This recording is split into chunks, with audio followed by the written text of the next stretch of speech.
Buonasera a tutti e benvenuti a Bravocast Italiano. Sono Stefano. E io sono Angela. Come state oggi? Spero che abbiate passato una bella giornata. Oggi parliamo di un problema molto comune tra gli studenti di italiano. Forse anche voi lo conoscete bene. Sì, è qualcosa che sentiamo sempre. Gli studenti ci dicono: capisco tutto quello che dite, ma quando devo parlare non mi escono le parole. Esatto, è come se il cervello capisse perfettamente, ma la bocca non volesse collaborare. È una sensazione frustrante, vero? Tu guardi un film italiano, capisci la storia, capisci i dialoghi, ma poi quando provi a dire qualcosa tu stesso, niente. Angela, ti ricordi quella volta al mercato? C'era una ragazza americana che voleva comprare delle arance. Oh sì! Lei capiva benissimo quando il venditore parlava, annuiva con la testa, ma poi quando doveva rispondere si bloccava completamente. Ha tirato fuori il telefono e ha usato un traduttore, eppure aveva capito tutto quello che l'uomo diceva. Questo succede perché ascoltare e parlare sono due abilità completamente diverse. È come guidare una macchina e costruire una macchina. Sono cose diverse, no?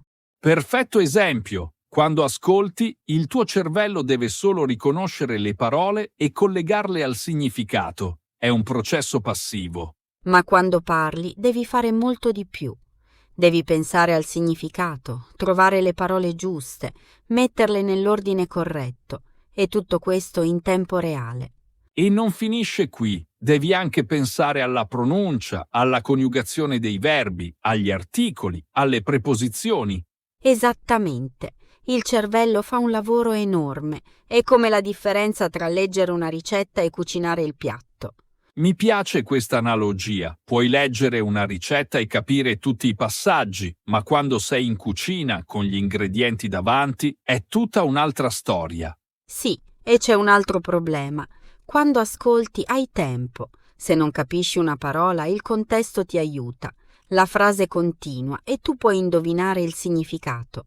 Ma quando parli, sei tu che devi creare il contesto, sei tu che devi scegliere le parole e spesso non hai molto tempo per pensare. Soprattutto in una conversazione vera. L'altra persona aspetta la tua risposta. Non puoi fermarti 5 minuti a pensare.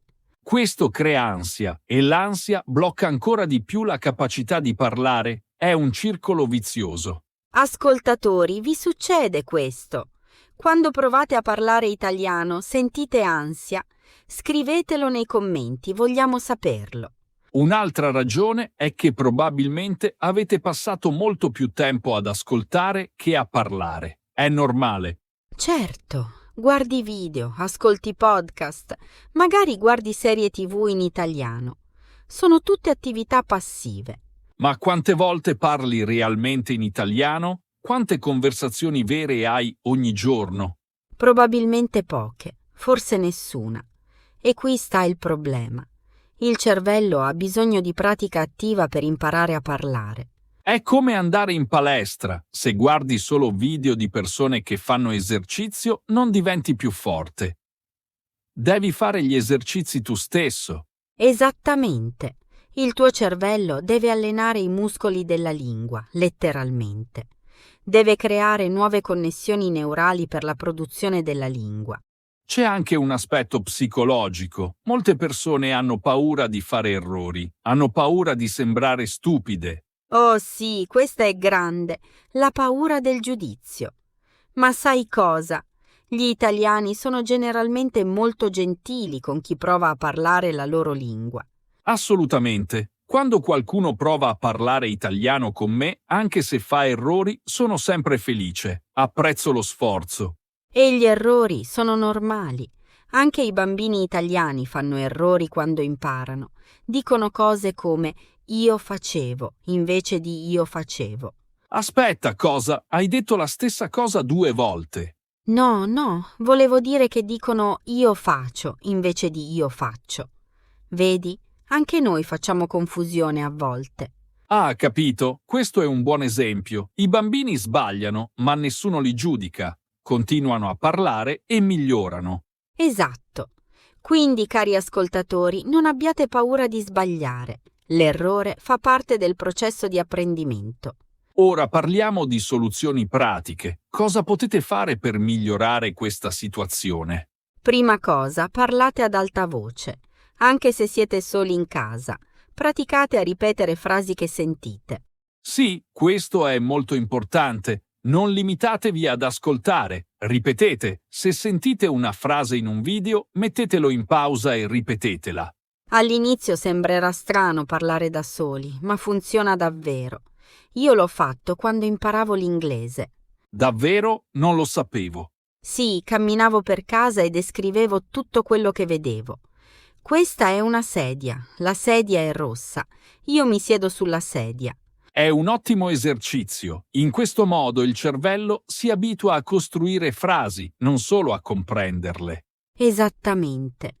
E non deve essere complicato. Iniziate con cose semplici. Descrivete la vostra giornata. Oggi mi sono svegliato alle 7, ho fatto colazione, ho bevuto un caffè. Frasi semplici, ma è già parlare. Un altro consiglio, pensate in italiano. Quando siete in autobus, al supermercato, in pausa pranzo, provate a pensare in italiano. Questo è difficile all'inizio, ma è molto efficace. Il cervello inizia a lavorare direttamente in italiano, senza passare dalla traduzione. Sì, perché tradurre nella testa è un altro problema. Molte persone pensano prima in inglese, poi traducono in italiano, poi parlano. E questo rallenta tutto. Quando parli con qualcuno, non hai tempo di fare questo processo. Devi pensare direttamente in italiano. Ma ci vuole tempo. Non succede dall'oggi al domani. Bisogna avere pazienza. Certo, e ascoltatori, voi pensate già in italiano qualche volta o traducete sempre dall'inglese? Scrivetelo nei commenti. Un altro suggerimento importante. Trovate un partner di conversazione, qualcuno con cui parlare regolarmente. Questo è fondamentale. Può essere un insegnante, un amico italiano o anche un altro studente. Esistono tante app e siti dove potete trovare persone per fare scambio linguistico. Voi parlate italiano con loro parlano inglese con voi. È un ottimo modo per praticare senza pressione e spesso si fanno anche belle amicizie. Sì, e non dimenticate i gruppi di conversazione online. Ce ne sono tanti su Zoom, gratuiti, dove studenti si ritrovano per parlare. L'importante è parlare, parlare, parlare. Non c'è altro modo. La teoria è utile, ma la pratica è essenziale. Voglio aggiungere un'altra cosa. Registrate voi stessi mentre parlate. So che sembra imbarazzante, ma è molto utile. Oh, questo è vero. Quando ti riascolti, senti gli errori che fai. È come avere un insegnante gratuito. E puoi monitorare i tuoi progressi. Registrati oggi, poi registrati di nuovo tra un mese. Vedrai la differenza. All'inizio farai fatica ad ascoltarti. È normale. Nessuno ama sentire la propria voce registrata. Ma dopo un po' ti abitui e diventa uno strumento prezioso per migliorare. Un altro errore comune, e Angela dimmi se sei d'accordo, è che le persone studiano troppa grammatica e parlano troppo poco. Assolutamente d'accordo. La grammatica è importante, ma non è tutto. Puoi conoscere tutte le regole e non riuscire a parlare. Esatto, i bambini imparano a parlare senza studiare grammatica. Prima parlano, poi capiscono le regole. Quindi il mio consiglio è questo: 80% pratica, 20% grammatica, non il contrario. Benedetto, parlate tanto, fate errori e imparate dagli errori. La grammatica viene dopo. E un'altra cosa importante: non confrontatevi con gli altri. Ognuno ha il suo ritmo di apprendimento. Sì, questo è cruciale. Magari il tuo amico parla già fluentemente dopo 6 mesi e tu dopo un anno fai ancora fatica. Non importa. L'importante è che tu stia facendo progressi rispetto a te stesso, non rispetto agli altri. Esattamente, la tua unica competizione sei tu di ieri. Sei meglio oggi di ieri? Allora stai migliorando. E ricordate, imparare una lingua è una maratona, non uno sprint. Ci vuole tempo, pazienza e costanza.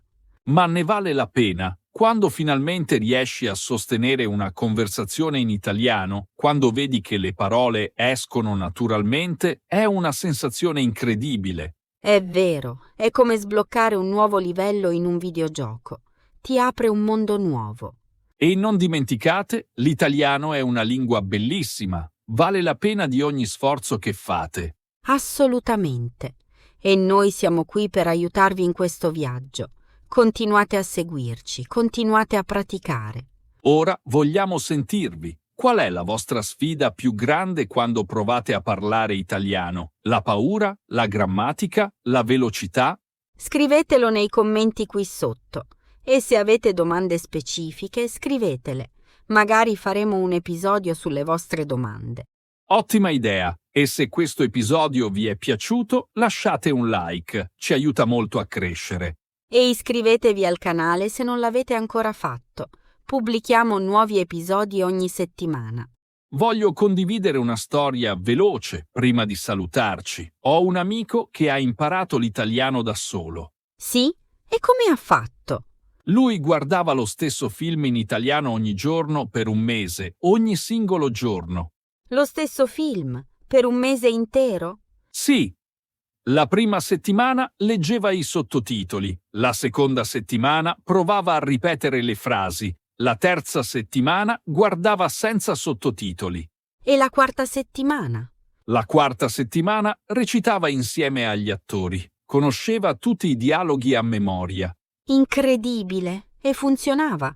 Dopo un mese parlava con un accento perfetto e conosceva tantissime espressioni naturali. Certo, solo quelle del film, ma era un inizio fantastico. È un metodo interessante, forse troppo intenso per alcuni, ma dimostra che con la ripetizione e la pratica si può fare.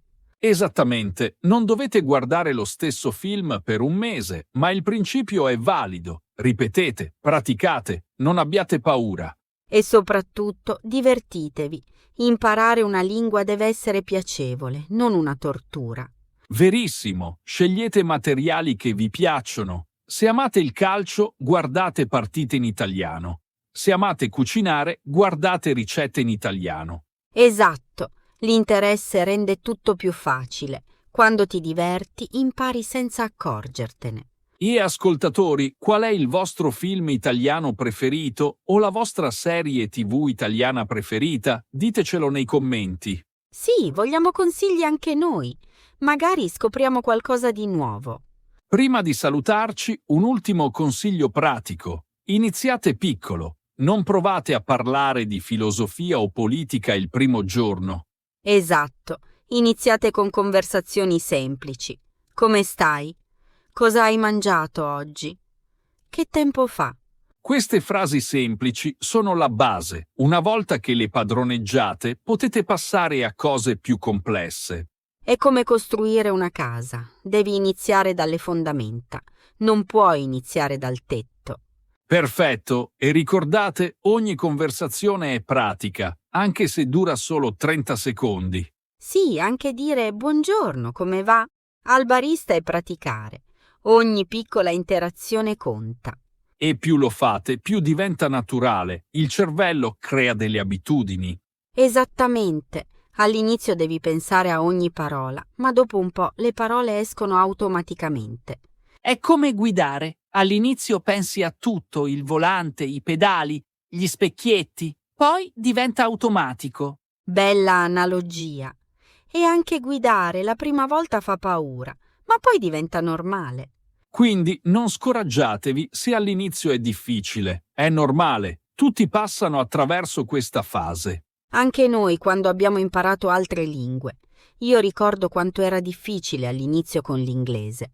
E ora parli inglese benissimo. Vedi? Si può fare. Grazie Stefano. Ma sì, con il tempo e la pratica tutto è possibile.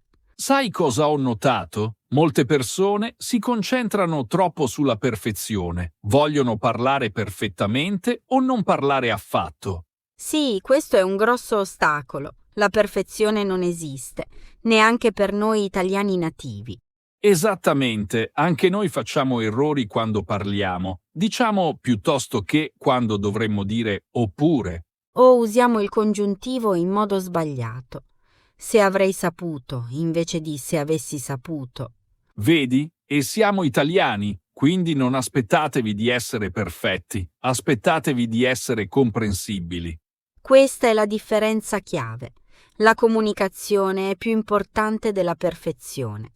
Se l'altra persona ti capisce, hai già vinto.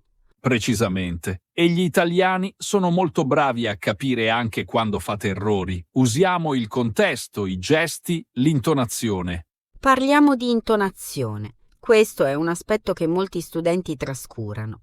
L'italiano ha una musicalità particolare.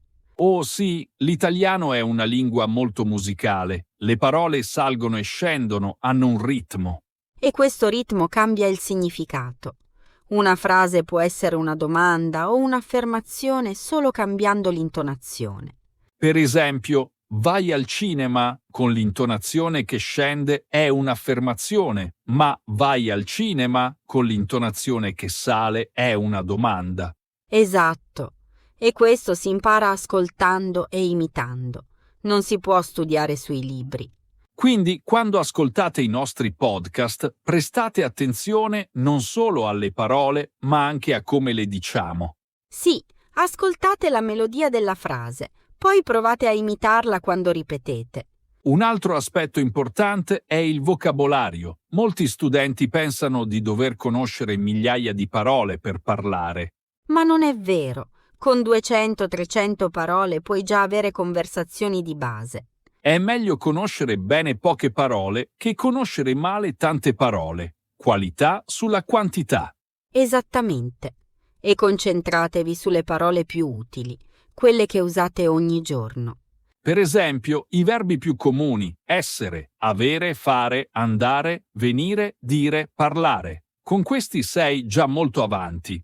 E le parole per le cose quotidiane: casa, cibo, famiglia, lavoro, tempo.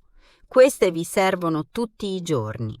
Non perdete tempo a imparare parole rare che userete una volta all'anno. Concentratevi sul pratico. E quando imparate una parola nuova, usatela subito.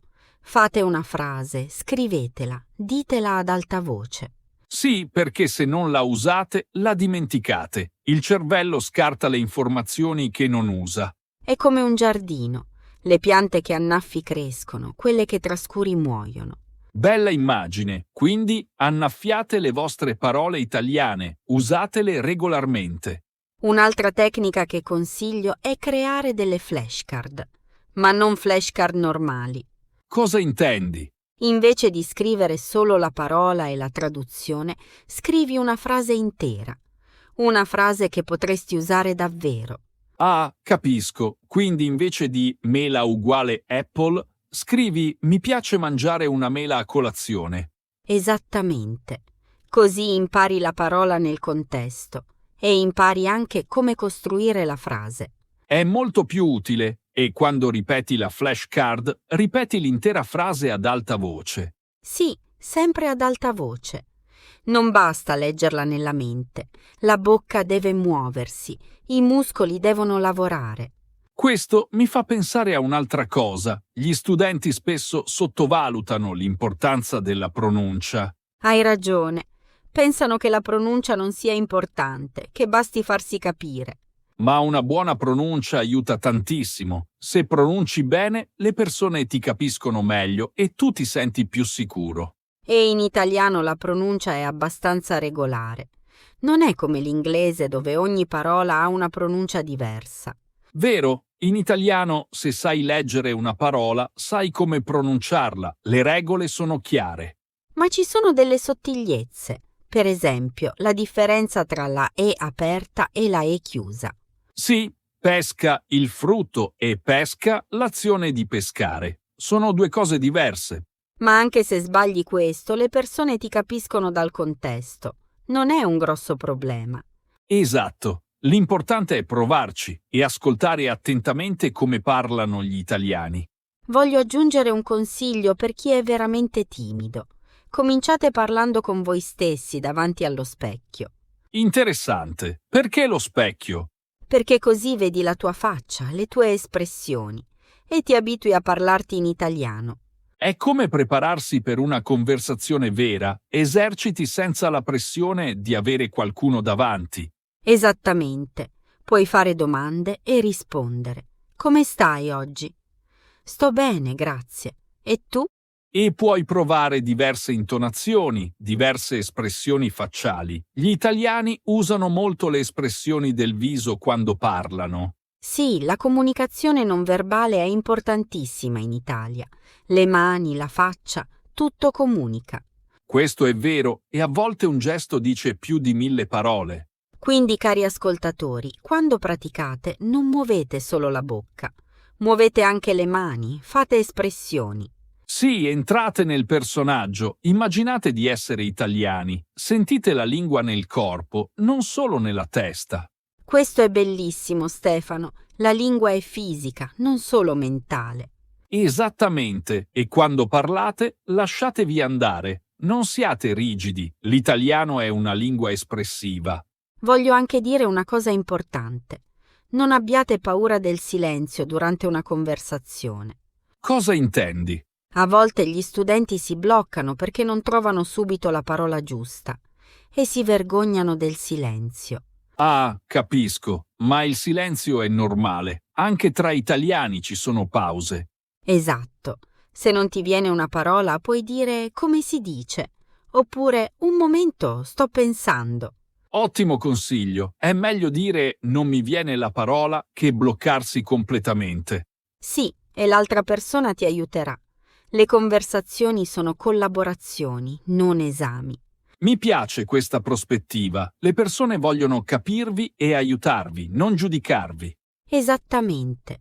La maggior parte delle persone è gentile e paziente con chi sta imparando.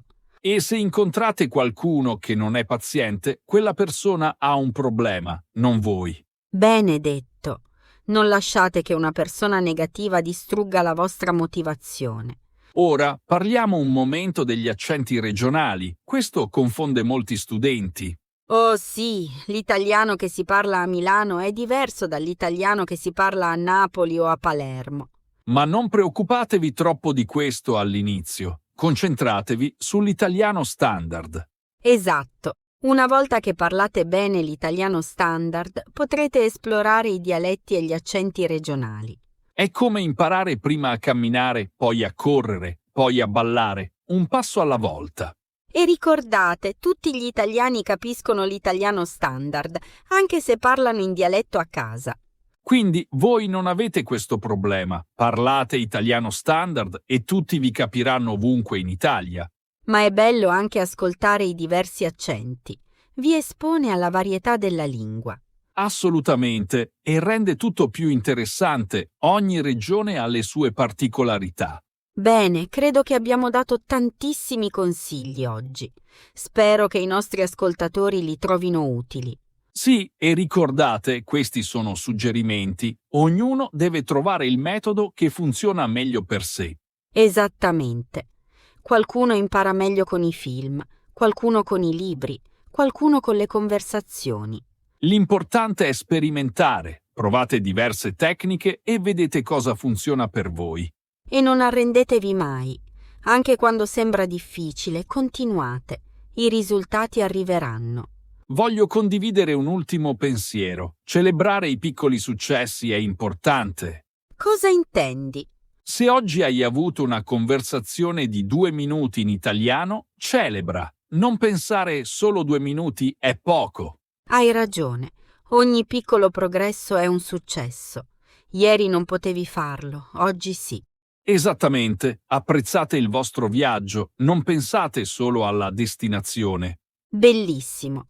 Il viaggio di apprendimento è bello quanto la meta finale. E il bello è che con le lingue non c'è mai una vera fine. Si può sempre imparare qualcosa di nuovo. È vero. Anche noi italiani scopriamo sempre nuove parole, nuove espressioni. Quindi godetevi il processo. Ogni giorno con l'italiano è un'opportunità di scoperta. Bene, ora sì che è ora di salutare i nostri cari ascoltatori. Sì, abbiamo parlato tanto oggi. Grazie a tutti per l'ascolto. Ci vediamo nel prossimo episodio. Ricordate, parlate italiano ogni giorno, anche solo 5 minuti. fa la differenza. E scriveteci nei commenti, vogliamo sapere come va il vostro percorso di apprendimento. Sì, le vostre storie ci motivano a continuare a fare questi episodi. Allora, buonasera a tutti e buono studio. Buonasera e a presto. Ciao ciao! Ciao!